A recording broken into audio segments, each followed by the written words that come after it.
so quiet. I mean, it's supposed to be quiet. That's why people come here. It's really tranquil, but it's not that kind of quiet. It's the sound of absence. Indigenous tourism, we've seen so much positive growth in the last 5 years. We saw just about 500 new businesses start up across the country. Small mom and pop stuff, entrepreneurs just really saying, I'm gonna embrace my culture beyond the economic opportunities. What I love the most about it is the social cultural impacts. People being proud of who they are, realizing their story is important, realizing that their lives matter, realizing their community matters, realizing their sense of ownership in this area and across Canada are important to the fabric of this country. 20, 30 years ago, as an Indigenous person, I didn't feel that at all.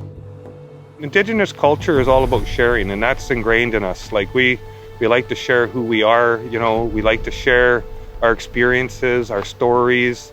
Now we've been, as a family and as a group, have been sharing our culture for the last 30 years with, anybody that was interested. When they're there in our teepee, in our trapper's tent, out in our camp, it's a special time we share together, and I think educating and bringing awareness to the world about our Indigenous culture is very important. I want to be part of the found generation, that generation of Métis people who are going to bring Métis culture back to Canada and back to the world. And the way that I think the best way to do that is through Indigenous tourism. It's sort of hard to believe the story that's unfolded in the last year. Indigenous tourism in 2019 had our best year ever. It just felt like we were unstoppable at that time. And then March hit. Basically, all of our operations have come to a cease, a closure. People didn't realize, I don't think, till halfway through the summer when you went to campgrounds and you went to these places and the roads and everything's quiet.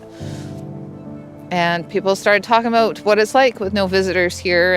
And yes, we're keeping our community safe, and we respect that.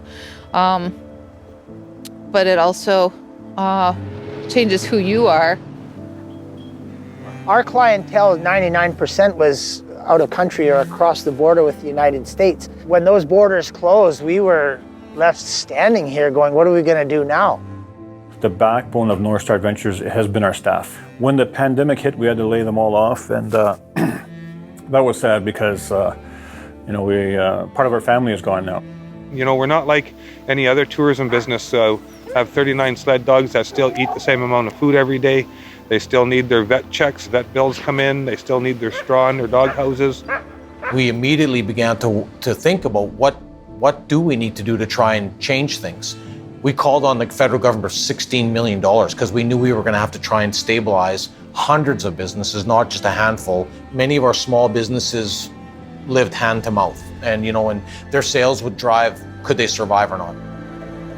I think without any stimulus grant funding, we wouldn't have never survived. That little short amount of money that we've gotten, we're lucky we're a small company that we can get through that. And now we're at that stage where winter's here. This is where we have to bunker down, and this is really starting to affect who we are. This is going to get even harder. I know there's a lot of businesses, Indigenous businesses across the country, that are not going to survive this. There's a lot of businesses in general. The tourism industry, the restaurant industry, everybody is going to have a difficult time. The Creator has given us an opportunity, but also it takes away. And how do we adjust? How do we make it happen? The ones that survive will survive, and the ones that do leave us, we'll always remember them who they are, because they put their heart and soul in. They're no different than we have. Everyone realizes what's at stake. This isn't just about businesses and a business sector. This is about an entire set of nations trying to find a way to stabilize. If things go the way we hope they don't, but if they do, we will have less businesses standing than we did in 1990. So that's 30 years lost. I think what concerns me the most is the potential loss of the belief that you can share your culture and actually survive doing it. If that's lost, where will the young people be in the next 10, 15 years about that sense of culture and pride, watching the elders, watching the performers, watching the artists? That can't be replaced. I don't mind going work somewhere else, but it'll be sad because I love tourism. I love showcasing our Yellowknife, our Aurora Borealis, and our culture to the world. Tourism is the hardest hit, and we're going to be the last to recover. You know, it's going to take a while for people to trust traveling again and all that stuff. So that's, you know, we really have to, you know, try to get through this pandemic, and with the federal support that we've had, it's been awesome, and it's been really helping us out, and we're going to need more. Our kids who are adults, you know, went and worked in other industries. They went and worked in mining, and my daughter has moved away right now to go work with oil and gas down in BC. I know in the communities, they're proud of who they are, they're proud of all the things they've done, but they need a sustainable economy. We have mental health issues, suicide, loss of hope, and these things all contribute to people with incarceration, alcoholism, spousal issues at home, just a complete devastating effect. I think of my business partner who struggles. He told me the other day that he was, you know, thinking bad thoughts, and it's not something I want to see my brother do. If anyone sat in my chair and took calls from the hundreds of business owners that I've talked to that are in community or living outside of community but have lost hope, it's the threat is real. And I feel so emotional after, because I haven't got anything to say to other than just try and give them a bit of hope, in a sense that we're there and we got their back as best we can right now. I just want to get back working. I don't want to sit. This is way too long of a holiday for me.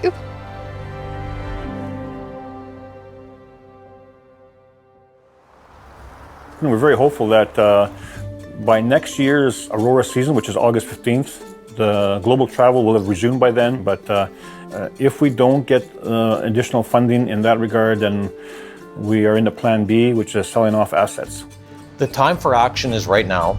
We have a second wave of response that calls for 18.3 million, about 6 million for specific marketing. We want to go back to those 678 businesses. We want to top them up to give them a little bit of operational resource so they don't just completely go insolvent, bankrupt, or just completely lose sentiment and disappear.